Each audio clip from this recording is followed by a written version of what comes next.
So that's a good point too, when we're talking about, using the word just and kind of how that can differently frame the conversation from where we actually want it to go or what we're trying to accomplish.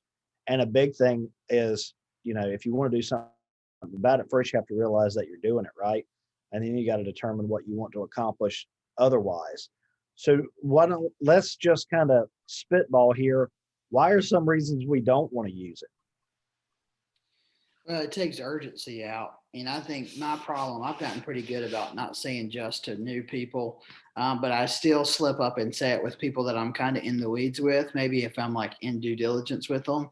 And it's still bad to do it there, even though you've already kind of got them, you're basically in the end zone going for the 2-point conversion at that point. But using the word in any situation makes it easier to use it in situations where you shouldn't use it at all, right?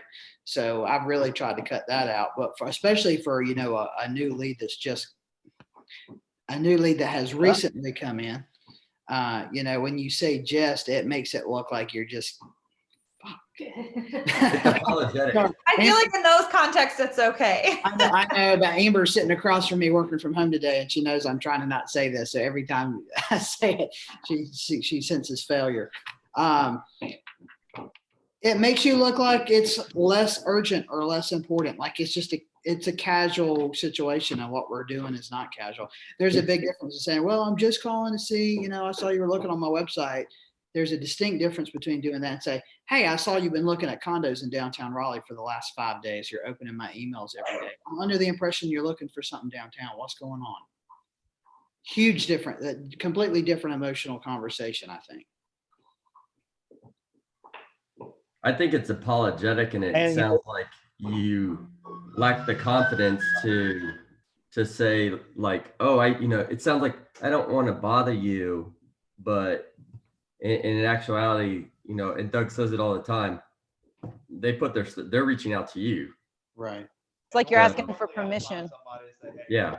That's a great point, Janine. And we don't need to do that because they initiated the conversation. Now, yeah, I saw this thing online yesterday, which I think makes a really great point, and it kind of is teetering on what we're talking about here. And there's a difference between telling the truth and being rude, right? I mean, you can point out something that's obvious without being a jerk about it, right? So when we don't need to hit people over the head with the, hey, buddy, you started this conversation, you register on my website. But how do we frame that? And it's not, I'm just calling because you registered on my website.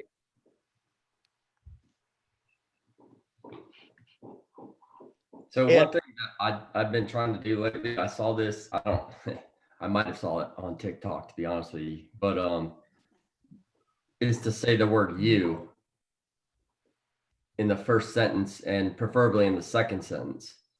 So, because then it's like subconsciously making it about them.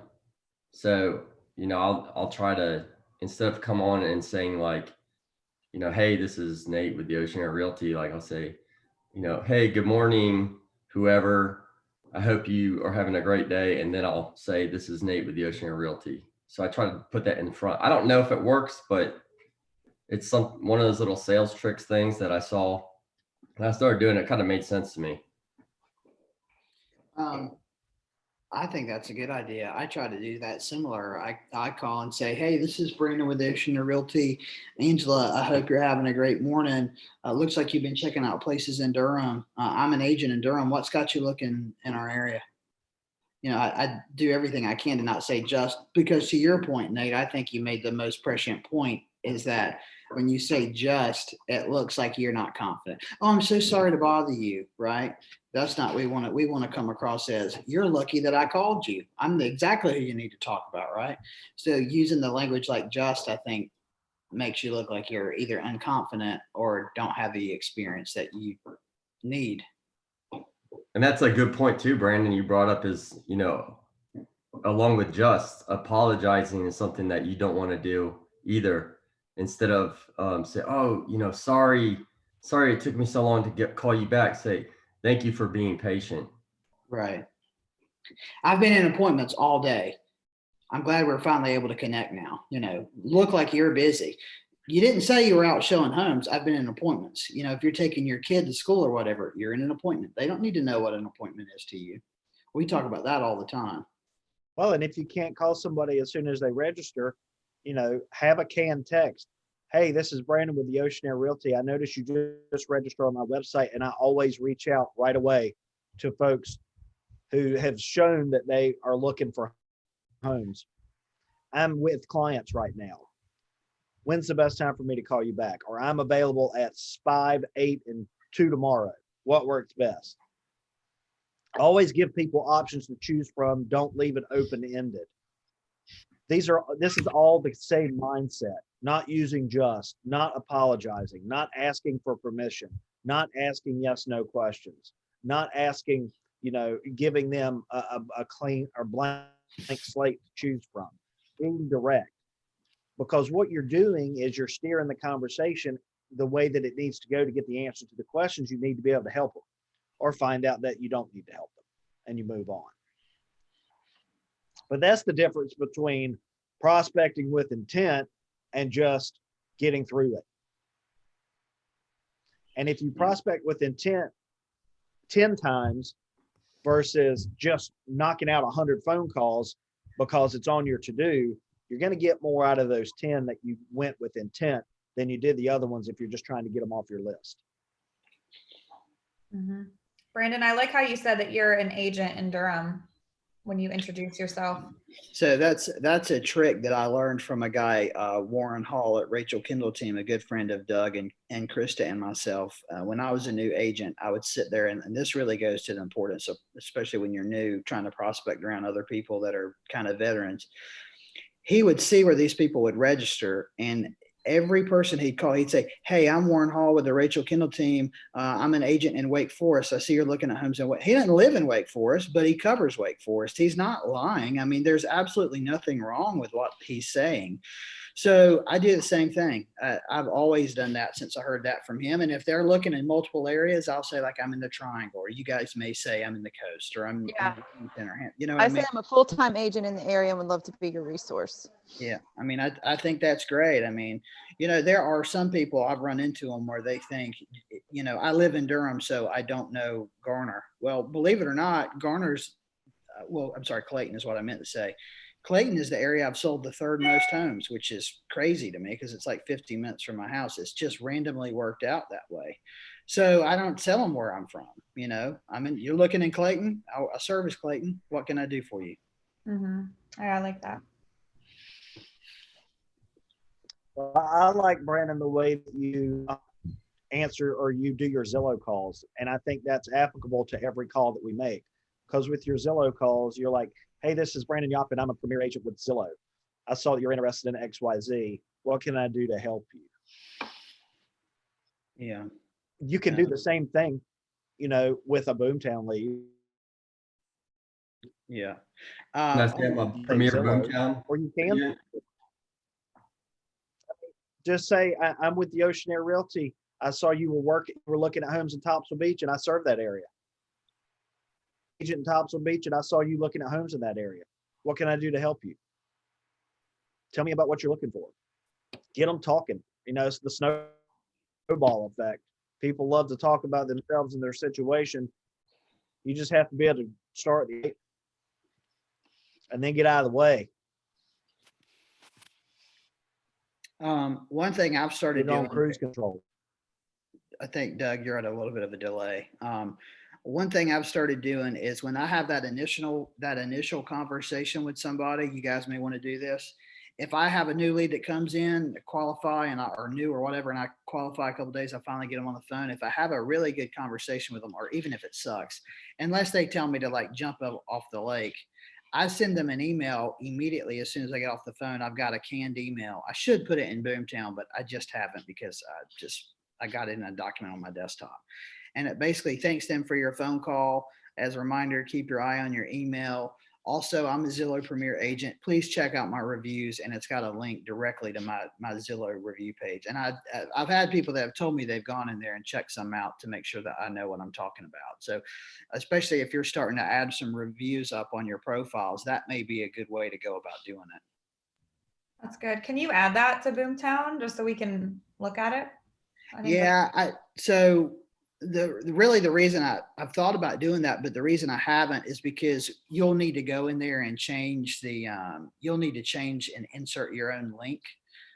So just know that when you do it, if you go in there and do the drop down, you'll have to go in there and insert your own profile, which is not going to take you long at all. But I'll get that in there within the next day or so. Brandon, when you send that, do you send it with your video too? No, my Zillow profile page has the same Oh, bio that's video right. on there I forgot that it has it on there. so that they can see that. But you It's know, also on everybody's Boomtown page.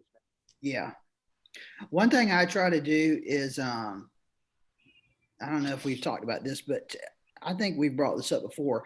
Technically in North Carolina, if you sell 12 homes or more in a single year, you are technically by definition in our state a top producer.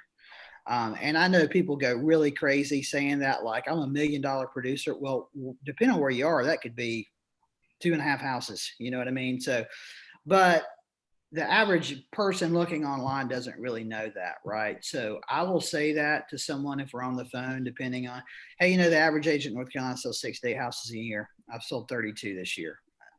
If you need some help, I'm here to help you out. I know what I'm doing. And then I'll send them that email. So I'll sprinkle that language in there sometimes, but the video, I don't. It's on the Zillow page. And I'm assuming that as soon as they register, they're going to get my kind of welcome email too, and they'll see that. So I don't do that.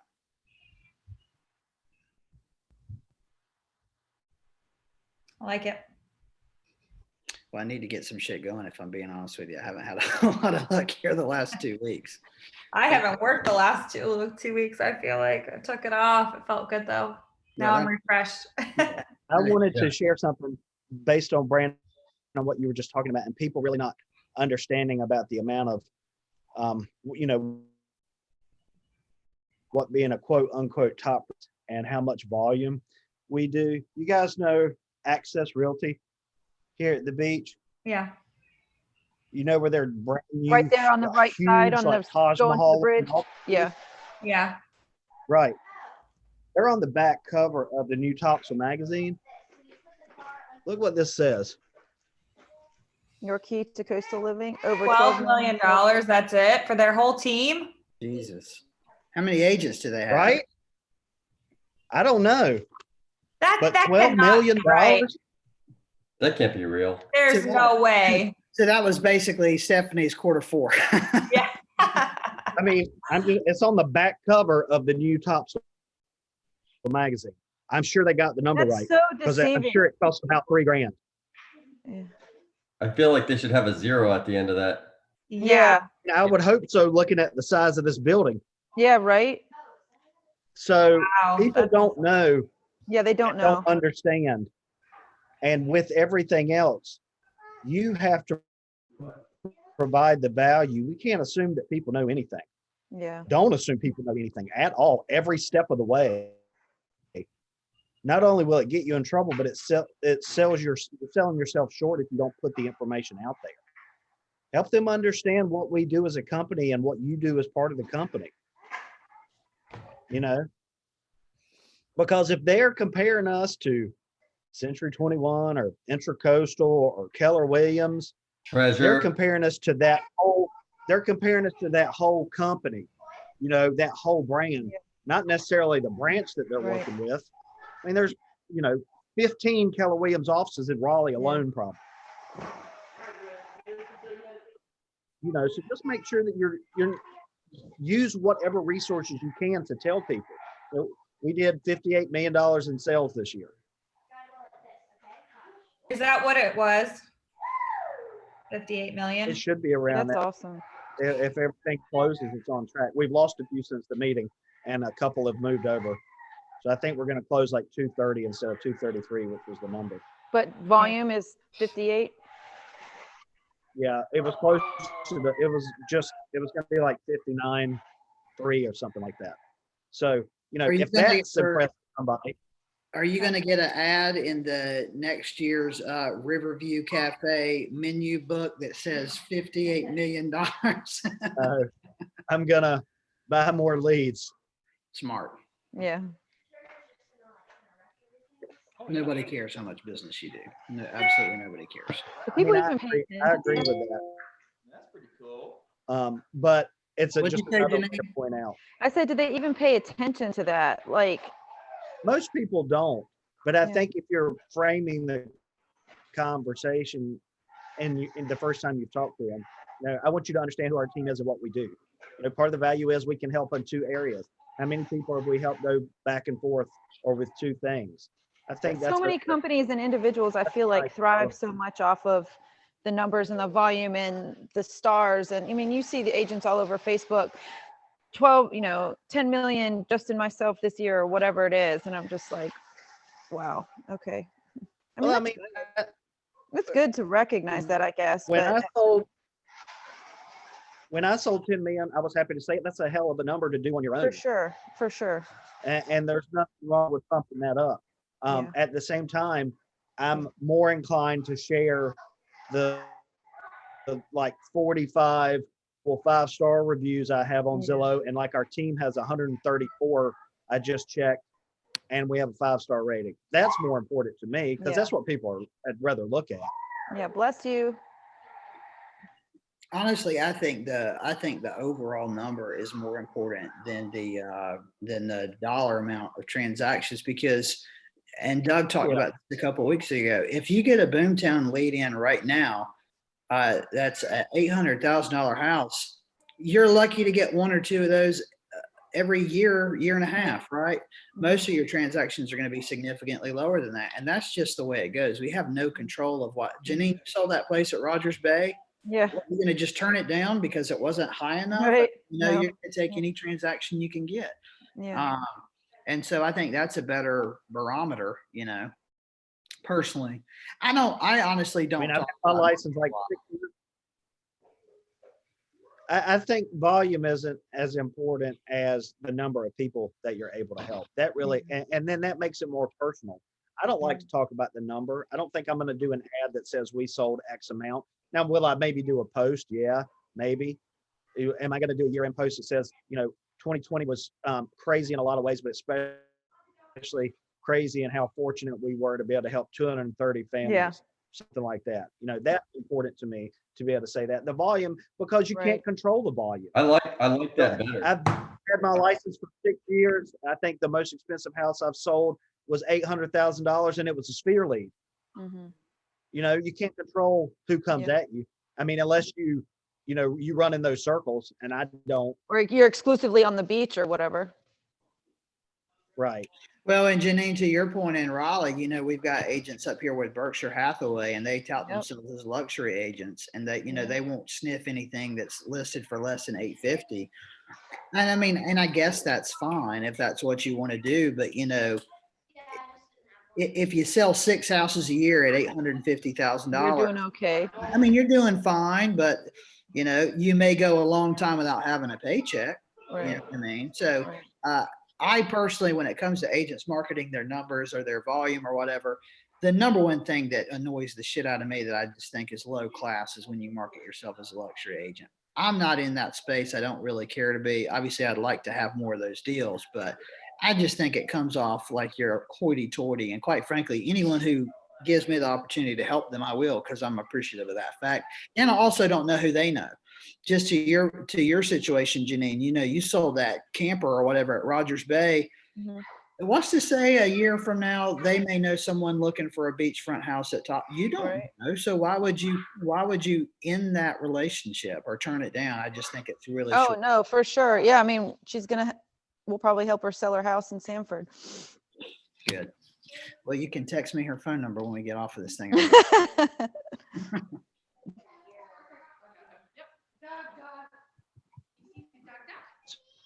So I think that's really part of is the value piece you're selling. And there's a lot of way to show value to people, not only in the process, but talking about how many people you help. And by talking about the number of people, it's really talking about the relationship Mhm. piece. If I'm not really good at this, why did 35 people trust me? Or how in the world have I helped 100 people do this in the last 3 years. Exactly. That's what I want you to understand. Do this full time. I want you to make sure you understand the process, how I'm going to help you through that. I've got a whole team of resources at my disposal to help with that. And I'm never going to ask for your permission to help you. You know, it's all about having the conversation and leading the conversation and not being apologetic for trying to help people. Right? Darcy agrees. Anybody When else have anything to add? Meredith, #5. I would argue that if you are branding yourself as a luxury agent, you're also kind of like making yourself not as trustworthy because it's like, you know, you're only working with the ultra wealthy, and it's just, I don't know, it's just, it turns me off as well because it's like we're in this to help people find homes and stuff without. Well, we are, but a lot of people aren't, you know. And also, Meredith, it stands to reason that, you know, if you're Ida Turbot and you've been selling houses in the Triangle for 35 years, you're not really showing $175,000 first-time home buyer townhomes anymore, right? You're selling homes to people, to the exact same people for the fourth, fifth, sixth time. And their friends and family, right? So as you get older and you have more years in the business and you're helping repeat clients, most people don't downsize, at least on the front end. They do it at the end. So they're buying more and more expensive homes as they go on, right? So their price point is increasing. Most agents' price points increase as they go on throughout their careers, right? But to your point, there's a lot of people that aren't playing that game, and you know, they get their license and they go hang their license with a particular agency because they think that the homes that they sell are more expensive, and they find out quickly that I don't have the experience to get a $750,000 listing. You know, it's hard enough to walk into a $210,000 single family and ask someone to pay you 6%. It's a completely different scenario to walk into a house above $600,000, as I'm sure several people on the team can tell you. And I haven't sold one at that price point. And say, here's why you're going to choose me to sell this. So, you know, it's different for different people, but I think there's a lot of truth in what you're saying. But for some veteran agents that have been doing this thing, you know, you've been doing it 3 decades, you've got a pretty solid book of business. You can be a little bit more selective.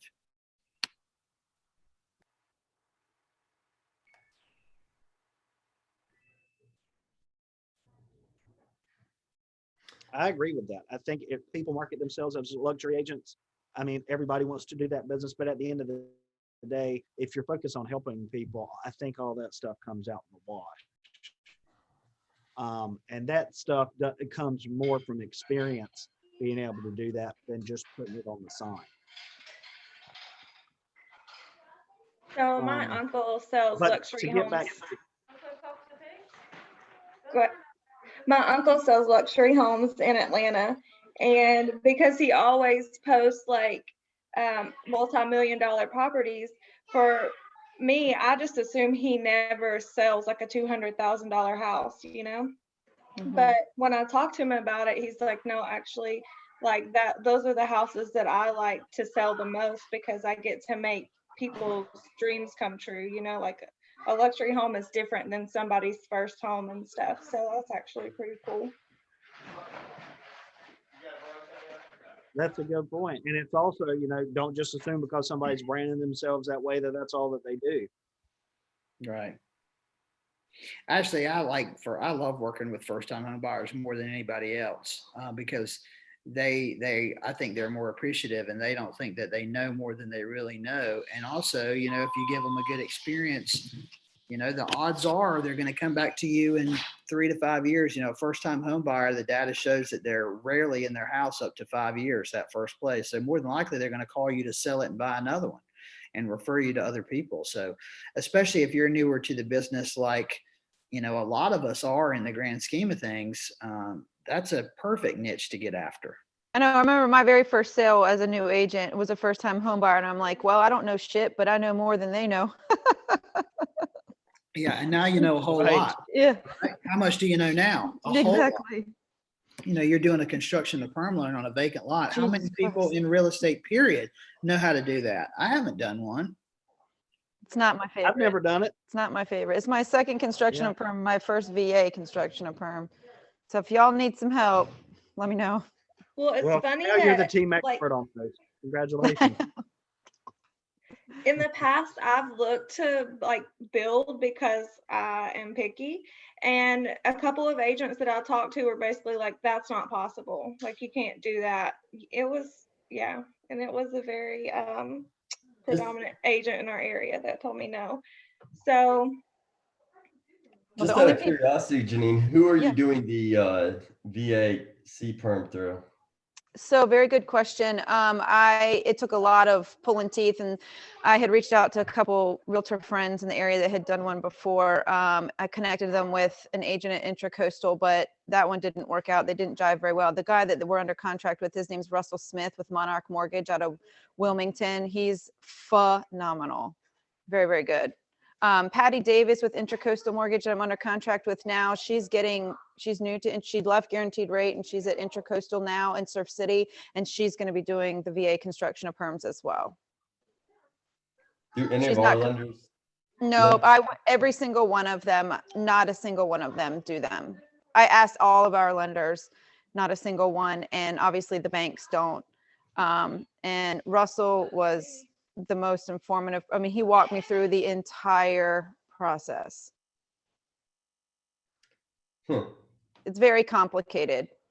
Yeah, Well, that's 'cause I was under the understanding that that wasn't even a thing.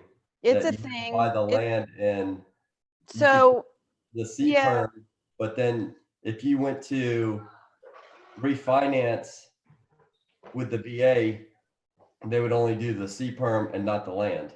No, so what we do, we're under contract for the land right now, and we have to work very quickly to get a builder contract. So kind of best case scenario is you submit two contracts at the same time, one on the land and one on the builder contract. So you submit to the lender two contracts simultaneously, and the VA takes into consideration the entire purchase of land plus house, and then the builder will submit all the specs and plans, and the appraiser will take all of the plans and specs, and he'll also give you value. He'll go out to the lot, give you value for the lot, give you value for the plans and specs of the house, then make an appraised value based on that.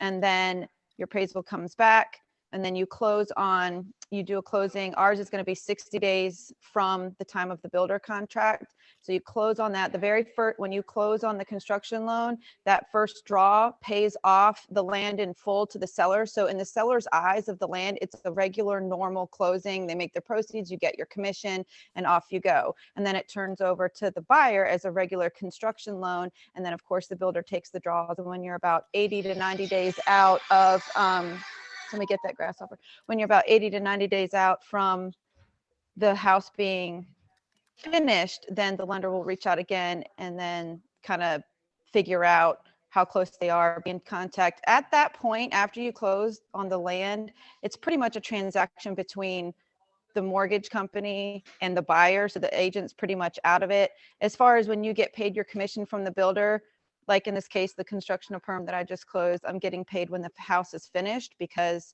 the builder doesn't have the money right now to pay that, or as in this case, the builder can pay it right when you close on the construction of perm loan. So it just depends on the builder and their situation and how much they're able to pay you right now. But I just signed a confirmation of compensation with the builder to get my commission. And then when they close when the house is finished for the buyer, it's just like a regular refi, and it switches to a permanent mortgage at that point.